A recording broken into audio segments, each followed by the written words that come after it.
You all might want to sit down. What I have to say right now might be a little cringe. I have a fear that Gen Z are the least resilient generation that I've ever seen.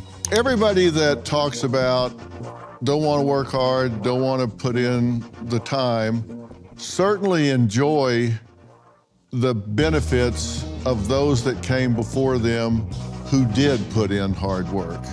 I should probably have intro. Subscribe. So you mean to tell me that Gen Z is the most selfish generation? I'm being so dead ass when I say this, but where do y'all get this from? Fire after a manager in Indiana posted, "Help wanted," but only for boomers and not Gen Z because, quote, "don't know what work actually means." This video itself was supposed to be about Gen Z being a selfish and lazy generation, but through even some of the smallest amount of research ever, and I'm being serious because I barely even researched most of my videos, this is all headcanon and opinions, but Gen Z itself is not a selfish generation even in the slightest. So, because a few Gen Z people they're all like that. And also, like, low-key, that sounds illegal.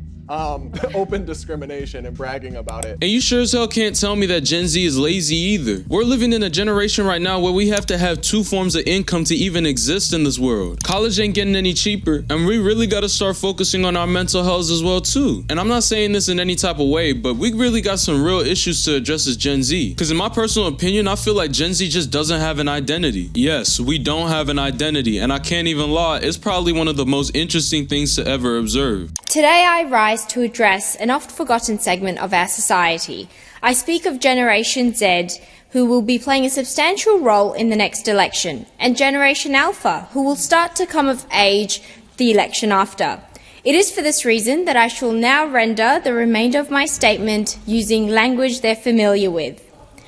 To the Sigmas of Australia, I say that this goofy-air government have been capping, not just now but for a long time. See, first things first, I got this perspective from last week's video. By the way, thank you for the 1.5K, y'all. I love you guys so much for this. It's so real. But pretty much while making the video on the 2010s, I kind of realized one interesting factor about Gen Z. And I'm kind of surprised that most people didn't really realize it, but we pretty much didn't have an identity whatsoever. It's kind of crazy because we don't really have a way for people to remember us as. But hear me out, let me break down my logic real quick. If you look at the early Gen Z, and I'm talking from 1997 all the way to 2006, these folks right here typically resemble millennials. What I mean by that is more or less in behavior, mannerisms, and things we actually grew up with. Like deadass, the shows that we were probably watching were most definitely made for millennials. On top of that, even the media and humor was used by them too.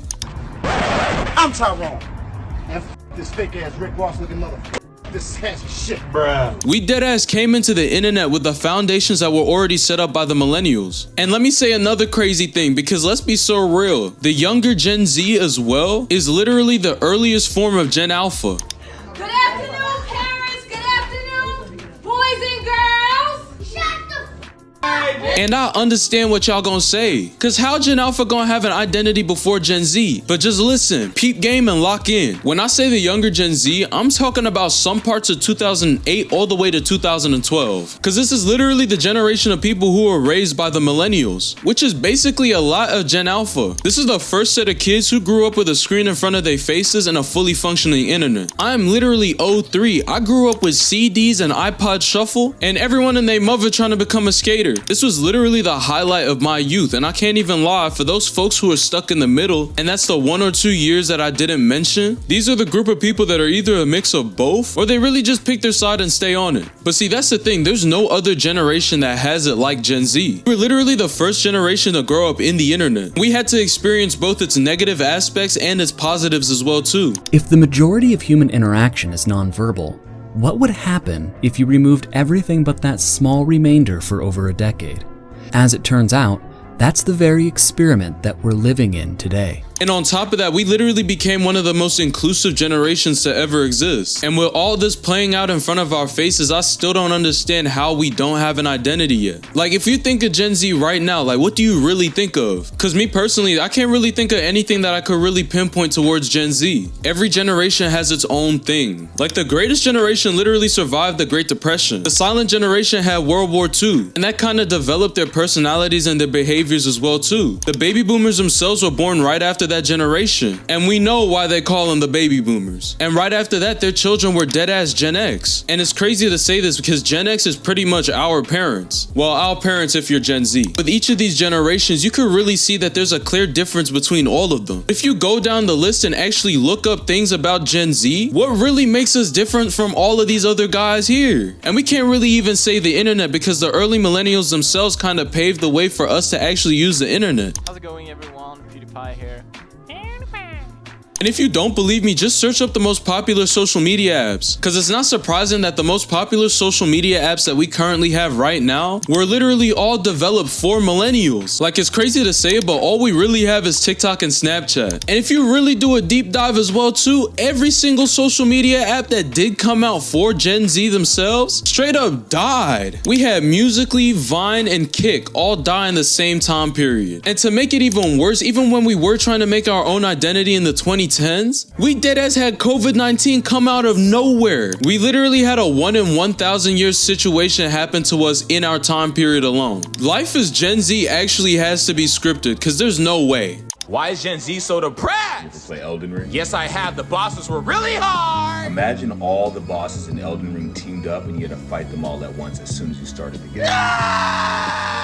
That's crazy! Gen Z knows they're trapped in a system that is built against them and they're very disadvantaged. I too was disadvantaged. My house cost me 4 grapes. I'm tired of the excuses. Shouldn't they earn it like I did? Yes, 1 in 100 people find a way out, but what about the rest of the 99? You mean the 99 that didn't even try? I don't know what it is, but in my personal perspective, I feel like Gen Z is just living through nostalgia. We're one of the few generations that can really go back in time and actually enjoy the things that they did in the past. And I don't know if that's a good thing or a bad thing, but it's very interesting to see it. We've brought back everything from the Y2K era all the way to the 90s and the 80s. Heck, there's really folks out there who are trying to bring back the 70s fashion as well too. And it's not just fashion that we're seeing this as well. We're seeing this in our music, all the way into our media as well. We're literally a generation that's living through nostalgia. I deadass am seeing folks going out of their way and buying Tamagotchis acting like it's something new. Like these didn't actually come out in the early 2000s or something. It's crazy to say, but our generation literally hasn't made anything new. We don't have too many new things in our generation. Well, anything new that a lot of us as a collective can actually interact with. But one thing I can say that we did do is that we did create a way for everyone to be able to interact with a lot of different things. And my example is rap music.